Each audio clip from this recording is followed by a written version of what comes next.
Everyone, new YouTube video here, obviously. Haven't done one for a while.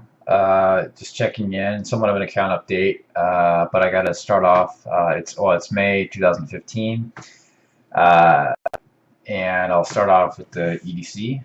Um, and I haven't been buying a lot of knives lately, but I'm going to show you really one of my favorite ones right now because it's so easy to carry.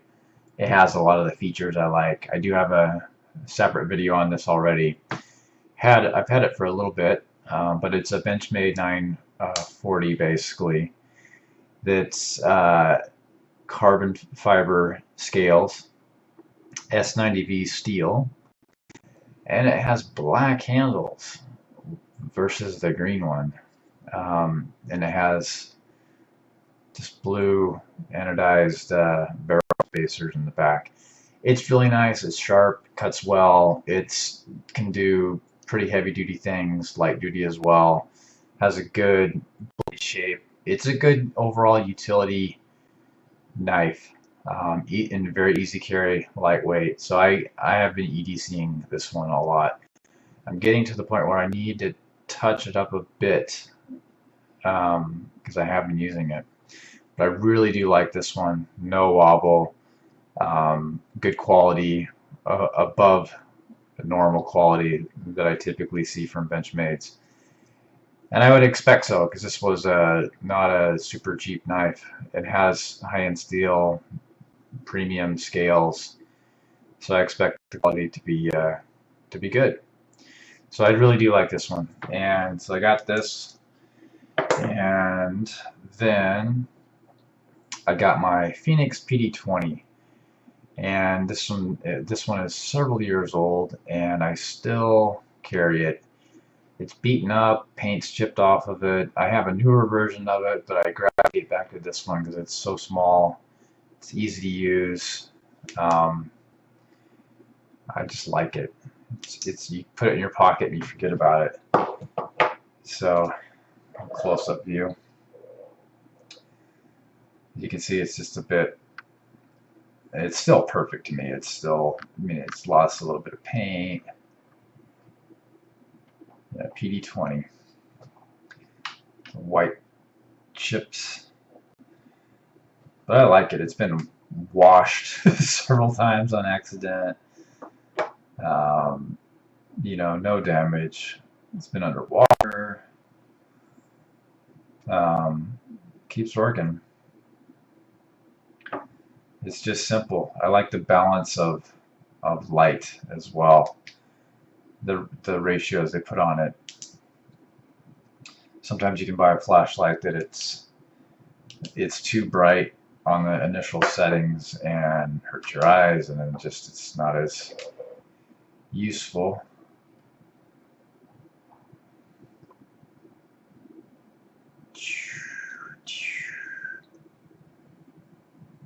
Pretty cool. I like it. Here's the close-up view of the knife. If I can focus in.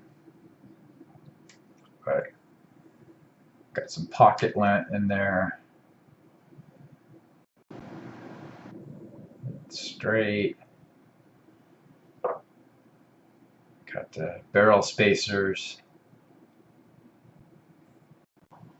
What else? Got the normal access lock. The carbon fiber does look really cool. Focus! Yeah, that's a cool shot right there. Get the inner workings. Let's see. I'm not sure if I can focus that in or not.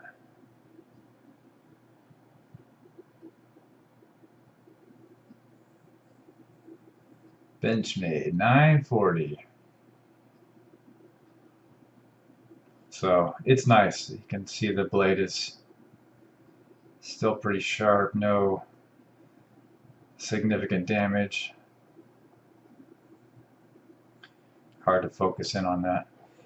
But I mainly use it for boxes, cutting down garbage, opening packages.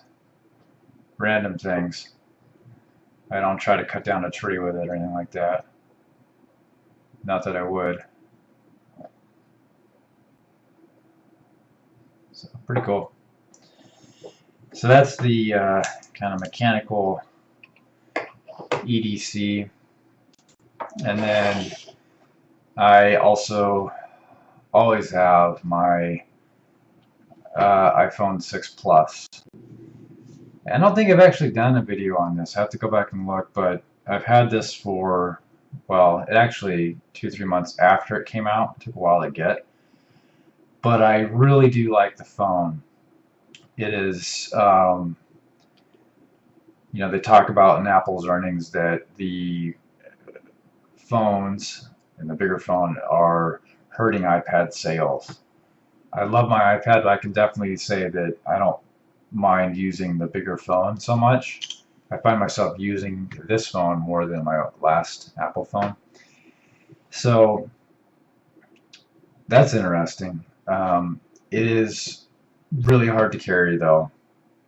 I found myself, you know, I am using the phone even more than I use my old phone because of the bigger screen. I think that it's, well, obviously it's high quality for me. I've never had any major problems, occasional software bugs, some imperfections, that kind of stuff. I think it's a bit underpowered for the screen size. I think they could have juiced it up a little bit, more memory, more speed, for the big one at least.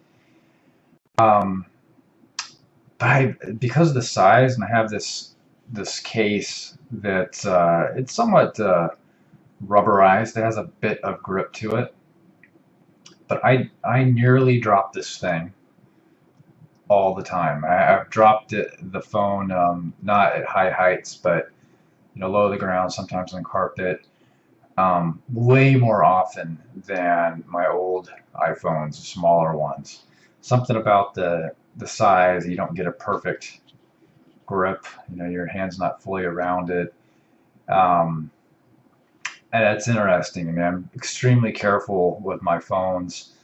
I've never had a major incident with the phone. I could probably count on one hand how many times I had dropped all my old phones together, and I'm sure I've either nearly dropped or did drop this phone more times than all of that combined. So, and it's still working. You got to have the case, in my opinion, for this one. A good, you know, shock-proof case. I have the OtterBox here. It's fine. It's not. There's other cases out there that are even more dense and protected further, but there's no way, as a guy, you're going to be able to put that in your pocket very well. I do have problems putting this in jeans at times, but I don't know. I'm still a toss-up for the next version. If they had another big one or another small one, would I get the small or big? I'm using it way more, but it's also a bit of a burden still. So it's kind of, how do you evaluate that? But so this is part of my EDC as well. Camera is great. It's a whole other video in itself, but so that's that. I haven't been doing a whole lot of YouTube videos just because of time, and it kind of comes in phases with me of interest. And you know, I have been playing around with my GoPros a lot. They're still working pretty well, and I get stuck on these different research projects at times that. So I really like GoPros, and I have a lot of GoPro video, and went hiking and did a bunch of video with it. And I have this thing where, how can I better organize my GoPro content? And I have Windows computers, I have Apple computer, I do a lot of my video processing on Final Cut Pro. How do I have a database of all my videos and just use GoPro Metadata, the data describing the video, and do a search? Give me all video that is Hero 4 Black, shot in 2015. And so I'm really struggling. What what metadata does GoPro assign to their files, and what programs can take advantage of it. I find that I'm ideally would like the metadata to come in with the file, remain with the file, stored with the file, and allow any program to use it. But Final Cut, it seems like the metadata is only stored if you import the file directly to Final Cut Pro with the camera attached. It's the goofiest thing because that comes with, you're limited to USB 2 import. It's again a whole another video, but trying to figure out how do you maintain which camera the video was shot with through metadata and be able to use it in different programs.